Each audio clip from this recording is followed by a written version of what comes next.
Olá pessoal, tudo bem? Professor Diego mais uma vez. Seguindo a sequência dos exercícios, vou demonstrar agora novamente uma superfície esférica, só que quando eu preciso encontrar um raio de isolamento, aí complica um pouco, ali eu tenho que trabalhar alguma tratativa algébrica para poder sair a solução. Então, chega de enrolação, bora para os exercícios. Só lembrando que para resolver este e qualquer outro problema de transferência de calor, as etapas ideais seriam coletar os dados do enunciado da figura, analisar as unidades, escolher a estratégia de resolução, iniciar os cálculos auxiliares, analisar as resistências térmicas e, por último, iniciar os cálculos e aplicações.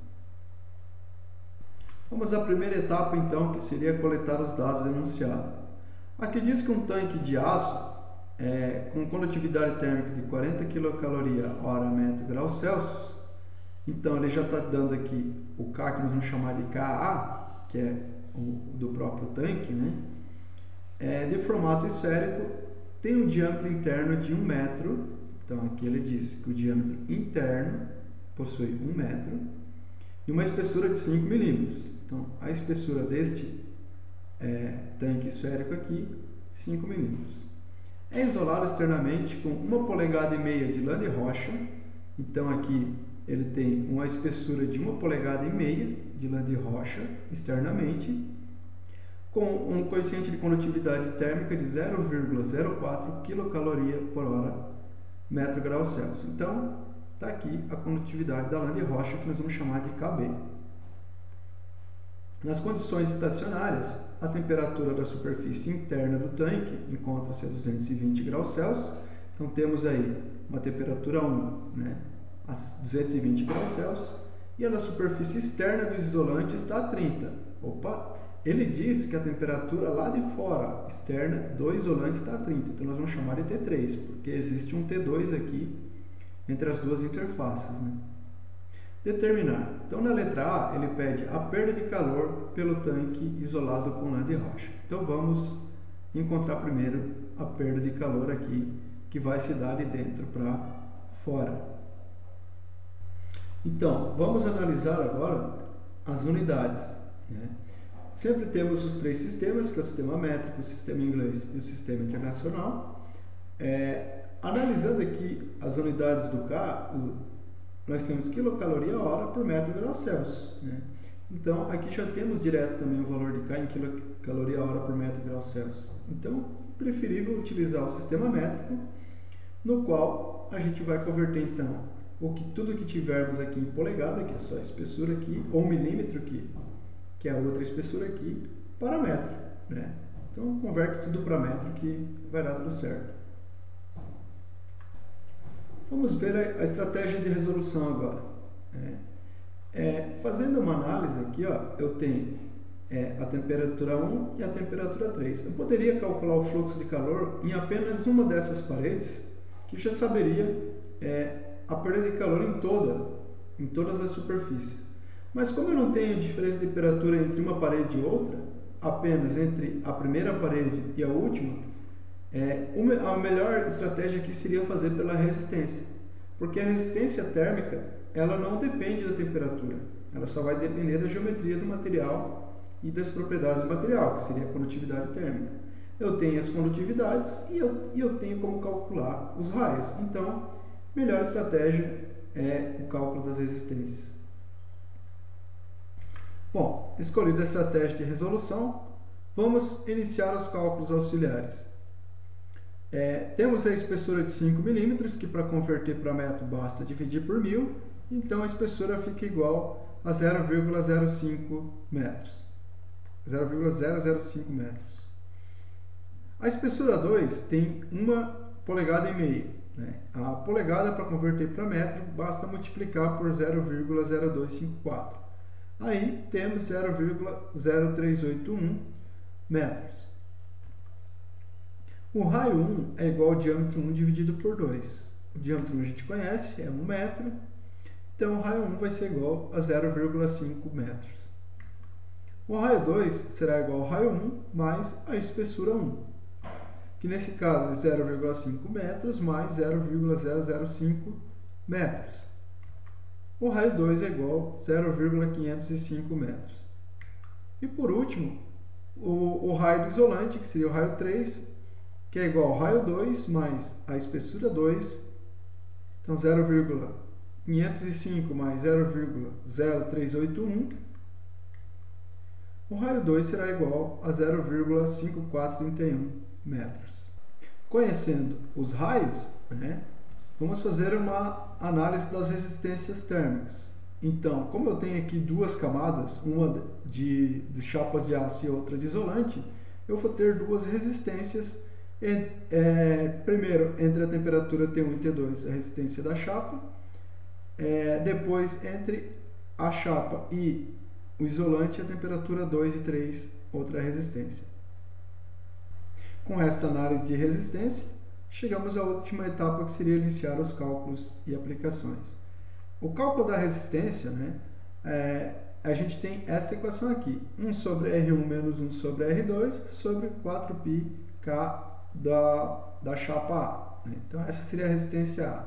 Substituindo os valores, temos 1 sobre 0,5 menos 1 sobre 0,505, 4π vezes 40, que é a condutividade térmica das chapas. Logo, a resistência A será de 39,39478,789 vezes 10 na menos 6 hora graus Celsius por quilocaloria. Igualmente, eu posso fazer com a chapa B, só tomando cuidado agora que os raios são entre o raio 2 e o raio 3, e o coeficiente de condutividade térmica agora é o B. Substituindo os valores, que são esses daqui, temos uma resistência B de 276.365,5715 vezes 10 na menos 6 hora graus Celsius por quilocaloria. Conheço as duas resistências que eu calculei, vou encontrar a resistência total, que é somar as duas, como eu estou fazendo a alusão em série, resistência em série, então basta somar as duas resistências.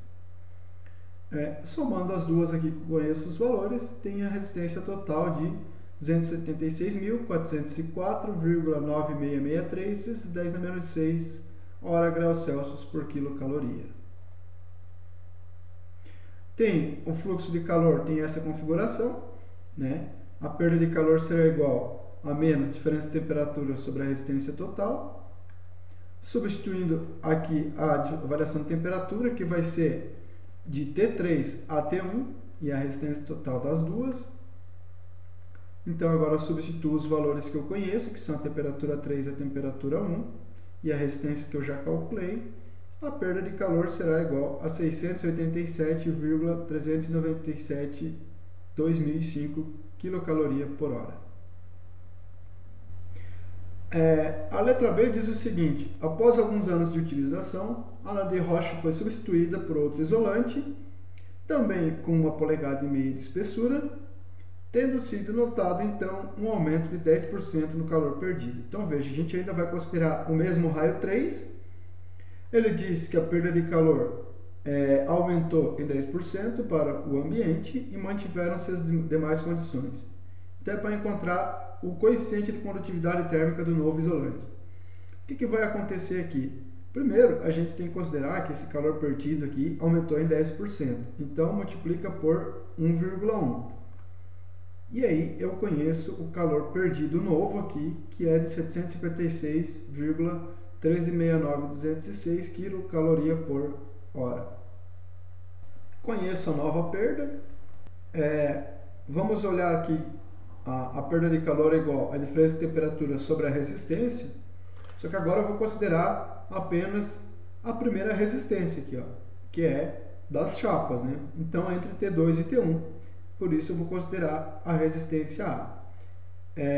Isolando a temperatura, eu fico com essa configuração, T2 é igual a T1 menos a perda vezes a resistência A. Lembrando que agora eu tenho uma nova perda, Substituo os valores, inclusive o da nova perda, e eu encontro aqui a temperatura 2 de 219,9702121 graus Celsius. Como a perda de calor ela é a mesma para todo o circuito, agora eu posso calcular o novo coeficiente aqui, sendo que eu tenho que fazer a diferença de temperatura entre T2 e T3, por isso que eu calculei o T2. Então vamos reorganizar a equação. O coeficiente de condutividade térmica vai ficar com essa configuração aqui. O Q vezes 1 sobre o raio 2 menos 1 sobre o raio 3, 4π vezes a temperatura 3 menos a temperatura 2 que eu acabei de encontrar. Então aqui o K, né, substituindo os valores, fica com essa configuração aqui, e a resposta final do valor do coeficiente de condutividade térmica é igual a 0,0440006272 kcal/m²C. Na letra C, ele pede qual deveria ser a espessura do novo isolante para que se tenha a mesma perda de calor que era trocado com a lã de rocha. Então, se eu sei o coeficiente de condutividade térmica do novo isolante, basta eu voltar à perda de calor que eu tinha antes, que era 687,397,2005 kcal/h. Então, a equação ela continua sendo a mesma, só que agora eu vou encontrar entre a espessura do isolante, que é raio 2 e raio 3, e temperatura 3 e temperatura 2. Todos esses fatores eu conheço, só não conheço a nova espessura que vai ser o raio 3. Então, vamos pegar esse 1 sobre raio 2 menos 1 sobre raio 3, que está dividindo aqui, passo para o outro lado multiplicando, e o Q que estava lá em cima multiplicando, eu vou passar para cá dividindo. Só vou trocar o Q com 1 sobre raio 2 menos 1 sobre raio 3. Eu fico com essa configuração aqui. Tá? O que eu preciso descobrir é o raio 3. Né? Então eu jogo o raio 2 para o outro lado, que aqui está positivo, vai passar negativo para o outro lado. Né? Eu não quero nada negativo aqui, eu vou acabar multiplicando por menos 1. Então multiplico por menos 1 toda a equação. Agora sim eu fico com positivo aqui, 1 sobre raio 3 é igual a 1 sobre raio 2 mais 4πk sobre a perda de calor vezes T3 menos T2. Aí é o seguinte, eu não posso deixar o raio 3 na forma de 1 sobre. Para mim tirar esse 1 sobre aqui, eu vou jogar para o outro lado da equação 1 sobre toda a equação que eu tenho do outro lado. Ó. Agora sim eu isolo o raio 3. Então, o raio 3 é igual a 1 sobre... e vem toda a equação aqui embaixo, 1 sobre R2 mais 4πk sobre o Q vezes T3 menos T2. Substituo todos os valores, pois todos os valores eu conheço, né? Raio 2, o novo isolante, que é o novo K, a perda de calor antiga, né? Que é isso que o enunciado pediu, e a diferença de temperatura que eu encontrei o T2 lá. Então temos aqui que o raio 3 é igual a 0,54722285959 metros. Bom, eu encontrei o valor do raio 3, mas na verdade ele pediu a espessura. A espessura eu sei que é raio 3 menos o raio 2. Então, substituindo os valores do meu novo raio 3, menos o raio 2 que eu já tinha, vamos ter aí uma espessura de 0,042228595991 metros, que multiplicando por 1000 eu tenho ela em milímetros, 42,22859591 milímetros. Acaba aqui então a resolução do problema. E aí pessoal, foi bem explicativo? Conseguiram entender bem o exercício? Se não entendeu, por favor, dúvidas aqui nos comentários, eu vou tentar sanar as dúvidas de vocês. Podem comentar também sugestões de vídeos posteriores, né, que eu vou estar tentando solucionar algum problema aí que vem de sugestão. Peço mais uma vez para deixar um like quem ainda não deixou, para ajudar o engajamento do vídeo do professor. Quem ainda não é inscrito também inscreva-se no canal para poder receber as notificações de vídeos posteriores e também chorar aquele pontinho no final do ano com o professor lá. Seria isso por enquanto. Fiquem com Deus, bons estudos, até a próxima. Tchau, tchau.